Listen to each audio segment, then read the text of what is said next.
இன்றைய முக்கிய செய்திகள். தமிழக வெற்றி கழகத்தின் மெகா சென்னை பிரச்சாரம். முழு விவரங்கள். தமிழக தேர்தல்களும் தற்போது உச்சக்கட்ட வெப்பத்தை எட்டியுள்ளது. குறிப்பாக சென்னை மாநகரம் இன்று ஒரு மிகப்பெரிய அரசியல் நகர்வை காணவிருக்கிறது. தமிழக வெற்றி கழகத்தின் தலைவர் அவர்கள் இன்று சென்னையில் தனது தேர்தல் பிரச்சாரத்தை தொடங்குகிறார். இது குறித்த அதிகாரப்பூர்வ அறிவிப்பை அக்கட்சியின் பொதுச் செயலாளர் என் ஆனந்த் அவர்கள் தற்போது வெளியிட்டுள்ளார். தேர்தல் ஆணையத்தின் முறையான அனுமதியோடு நடைபெறவுள்ள இந்த பிரச்சார பயணம் எங்கே தொடங்குகிறது, எங்கே முடிகிறது, தொண்டர்களுக்கு விதிக்கப்பட்டுள்ள கட்டுப்பாடுகள் என்ன என்பது குறித்து விரிவான தகவல்களை இந்த வீடியோவில் காணலாம். பிரச்சார பாதை மற்றும் நேரம். ஏப்ரல் 21 செவ்வாய்க்கிழமை தமிழக வெற்றி கழக தலைவர் அவர்கள் சென்னை மாநகரில் சூறாவளி பிரச்சாரம் மேற்கொள்ள உள்ளார். மதியம் 12 மணி அளவில் இந்த பிரச்சாரம் தொடங்குகிறது. பாலவாக்கம் அம்பேத்கர் சிறை அருகிலிருந்து தனது வாகன பிரச்சாரத்தை தொடங்குகிறார்.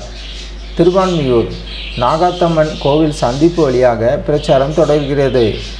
சைதாப்பேட்டை பனகல் மாளிகை மற்றும் அண்ணா சாலை வழியாக ஜூனி சாலை சந்திப்பு வரை இந்த வாகன பேரணி நடைபெறவுள்ளது. தேர்தல் ஆணையத்தின் விதிமுறைகளுக்கு உட்பட்டு மக்கள் கூட்டத்தை கட்டுப்படுத்தும் வகையில் இந்த பாதைகள் திட்டமிடப்பட்டுள்ளன. வழிநடுங்கும் மக்கள் தங்கள் தலைவரை சந்திக்க ஆவலோடு காத்திருக்கின்றனர். நிர்வாகிகள் கூட்டம், QR கோடு கட்டுப்பாடு.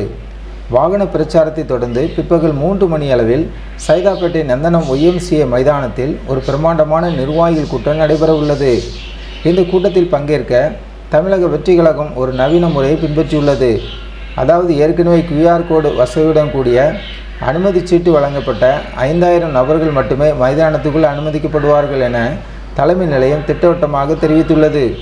பாதுகாப்பு காரணங்களுக்காகவும் தேர்தல் விதிகளுக்காகவும் இந்த நடவடிக்கை எடுக்கப்பட்டுள்ளது. தொண்டர்களுக்கான முக்கிய எச்சரிக்கை. அடுத்ததாக கட்சியின் பொதுச் செயலாளர் மிக முக்கியமான ஒரு வேண்டுகோளை விடுத்துள்ளார்.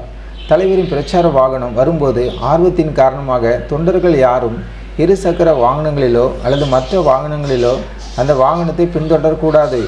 இது போக்குவரத்திற்கும் பாதுகாப்புக்கும் இடையூறாக அமையும் என்பதால் இதை தொண்டர்கள் கண்டிப்பாக தவிர்க்க வேண்டும் என்று தலைமை கேட்டுக்கொண்டுள்ளது. அதேபோல் பாதுகாப்பு மற்றும் உடல்நலத்தை கருத்தில் கொண்டு கர்ப்பிணி பெண்கள், சிறுவர் மற்றும் சிறுமியர், முதியவர் மற்றும் மாற்றுத்திறனாளிகள் நேரில் வருவதை தவிர்த்து தொலைக்காட்சி மற்றும் சமூக வலைத்தள நேரலையில் இந்த நிகழ்வை கண்டு மகிழுமாறு அன்புடன் கேட்டுக்கொள்ளப்படுகிறார்கள். தேர்தல் ஆணையத்தின் அனைத்து விதிகளையும் பின்பற்றி ஒரு கண்ணியமான பிரச்சாரத்தை மேற்கொள்ள தமிழக வெற்றி கழகம் தயாராகி வருகிறது. இதற்கான அடிப்படை வசதிகள் அனைத்தும் நந்தன மைதானத்தில் தயார் நிலையில் உள்ளன. சென்னையில் நடைபெறவுள்ள இந்த அரசியல் அதிரடி குறித்து நேரடி தகவல்கள் உடனுக்குடன் தெரிந்து கொள்ள நமது ஜாய்ஸ் டிவி சேனலை சப்ஸ்கிரைப் செய்யுங்கள்.